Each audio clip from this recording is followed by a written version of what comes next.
Nope, they got another chart. They have another chart. All right, another chart giving some different angles. Let me read this part this time. Whole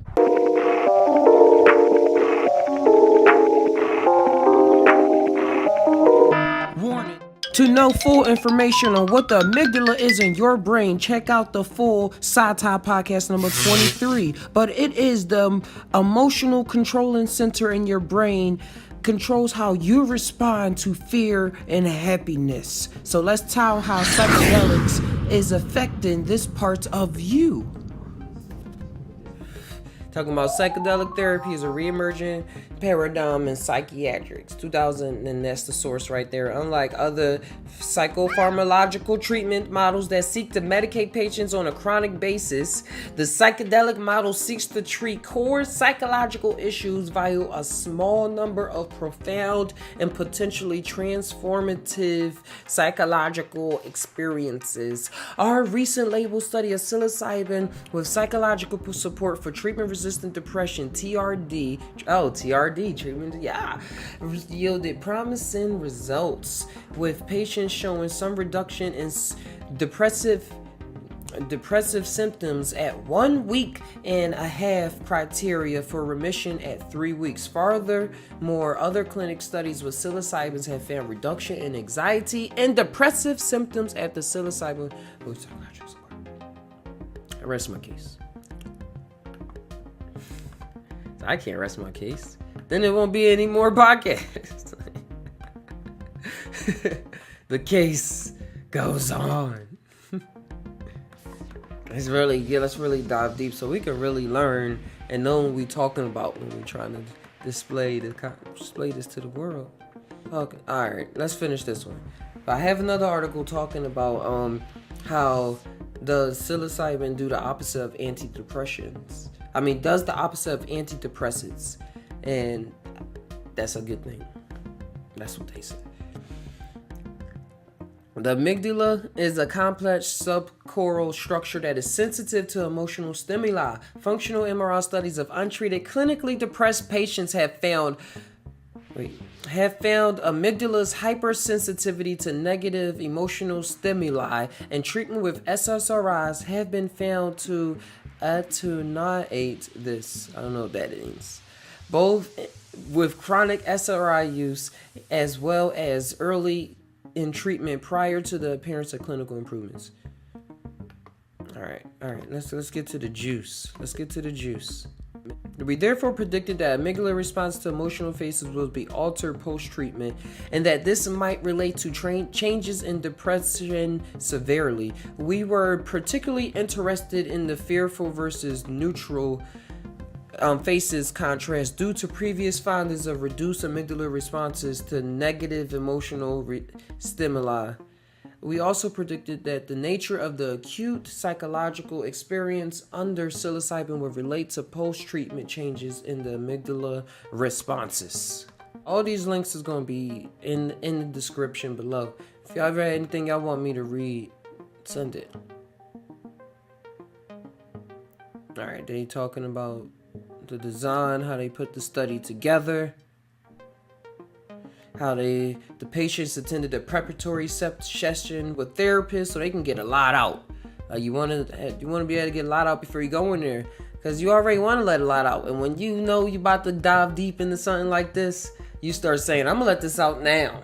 When you really know what's going on, you like, I'm gonna let some stuff out now that I'm feeling.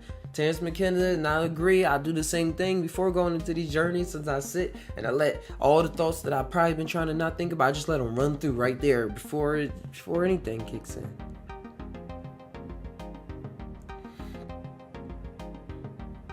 All right, the rationale behind the first low dose sessions were to prepare patients to the high dose and build report for their therapists and test their willingness to let go. Yes, start low doses, work your way up. Terry used to say, just take the high dose, take the 5 grams of psilocybin mushroom. There's a lot of different types out here. The first involved the low dose, 10 milligrams. The second, 25. All right, the rationale between the low dose. Yep. All right, let's go down. All right. Increased bold responses were observed in the right amygdala, happy faces. No significant result was observed in the left amygdala for fearful, happy. Yeah, yep. All right, so I was right where I wanted to be. Before, so this is a chart. This is a chart explaining how, so thanks for still tuning in with me. This is a chart explaining how the before and after the psilocybin treatments, the amygdala responses to fearful, happy, and neutral faces. And how it really is a jump, like you really are there. You're really aware of what's going on in your environment, within yourself, within that person, all at the same time. And what is this? Oh, we got an fMRI scan. They put it up on here. Thank you guys. And I'm gonna download that high res. Put on my wall. But it says happy, fearful, happy, neutral over there. And look at, and you can see the amygdala lighting up right there. That's in correspondence to what they were seeing. Cool. So I'm a nerd. I'm everything, so I gotta be a nerd too. Hello. Cool. Nope, they got another chart. They have another chart. Alright, another chart giving some different angles. Let me read this part this time. VOXY's changes. Significant clusters that showed increased hot colors or decreased cool colors. Responsibility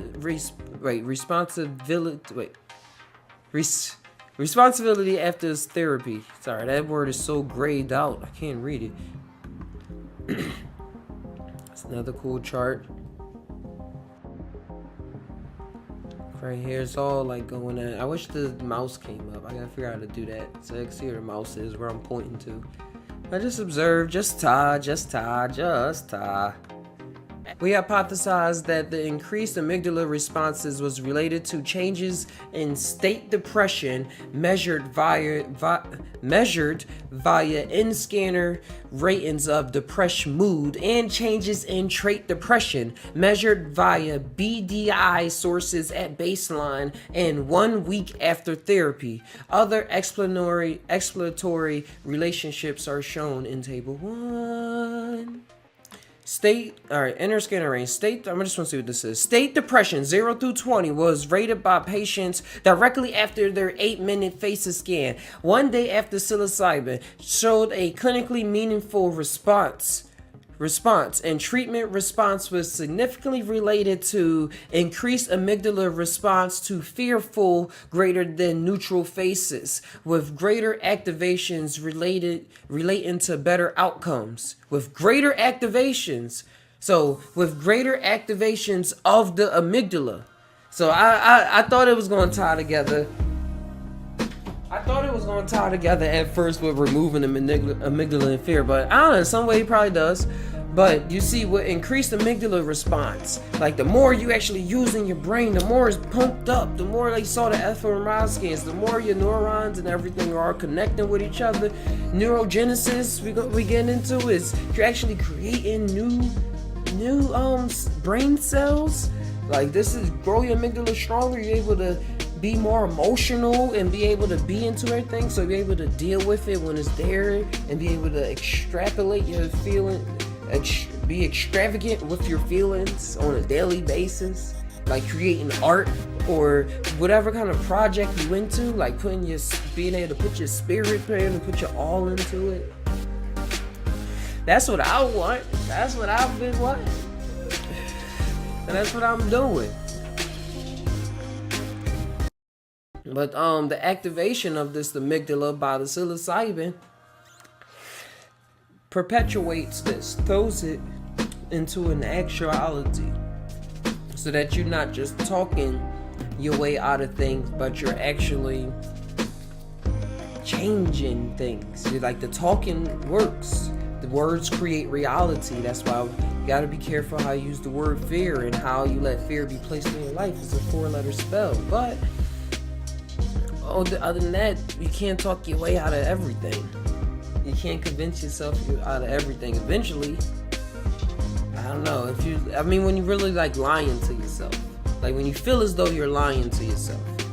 But with these things, you're able to really get out there. Because people out here that's trying to get over and conquer depression for like 50, 60 years, and they cool, they got money and stuff like that, but they still have this hole in their chest. Deep hole in their chest that they're not able to fill with anything. But we gotta fill it with ourselves. That's what the psilocybin taught me. Filling it with our own love. Then we're able to project it onto others, or reflect it, or is reflected back, because everything is reflection. So we see the reflection of our inner self. Sure, y'all share this page, please. Share this with your friends, family. All right, it's the effect of relapse. If y'all was wondering about relapse of this, 13 subjects were responders 1 day after therapy, and 9 maintained response 5 weeks after therapy. Therefore, we looked at the difference in the amygdala response between the 4 relapsed and the non-relapsed subjects at 5 weeks, and found no differences in amygdala activation between these subgroups. So what are they saying? Are they saying that... And what is relapse? Does that mean that they started being fearful again? Probably. So it's all about keeping up your meditation so that you can become aware of who you are and who you are at the nitty gritty. Meditate, sit with yourself, whatever it is you do when you be sitting with yourself and with your thoughts. All right, this is their quotes. I like quotes. It felt so much lighter, like something had been released. It was an emotional purging. The weight and anxiety and depression had been lifted. I felt a sense of acceptance, more acceptance of agony, boredom, and loneliness. A willingness to try to accept the negative times, but also an appreciation of the wonderful times. And 2 patients' testimony from recent psilocybin treatment-resistant depression trials. Study was funded by the Imperial College Scholarship Scheme. Are we done with this? That was awesome. What was going on? The willingness to accept the good with the bad. Not just look out for the good and not ignore the bad when it comes, and shut yourself out from the world and how you feel. That's what I did for years and years and years and years. I'm 27 now, months, and I've been through the stages. I've been through some stages of being emo, depressive, suicidal, the works. I never abused anything. So it was just me and my thoughts. Well, I abused marijuana. I used to very much abuse marijuana, but I didn't see it much as abuse because people around me, and I see it as medicine and stuff. Each his own. But I learned a lot since then on when and how much intake, and whenever. Then back then I used to smoke how much. I used to stuff the L every single time. Just stuff it till it was just stuffed. But other than that, I used to shut myself off from listening to negative news. From responding to negative news. Just like the guy on Kidding, Jim Carrey I was talking about. But my mom would even be saying, like, yeah, I know you don't like to hear bad news. I know you don't like when I tell you bad news. And then sometimes she still tell me anyway. But that's the stigma that she had, that she felt, the vibe that she felt from it. But nowadays, I'm like, Mom, just tell me. It's something that's on your heart that you want to get out.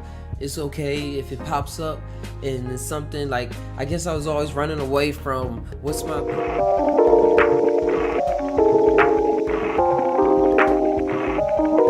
Warning. Thank you guys for watching. For the full story on the amygdala and psilocybin in your brain, check out the Side Top Podcast number 23, as well as the about other 35 Side Top podcasts. Fulfill all your Thai needs. Thai always.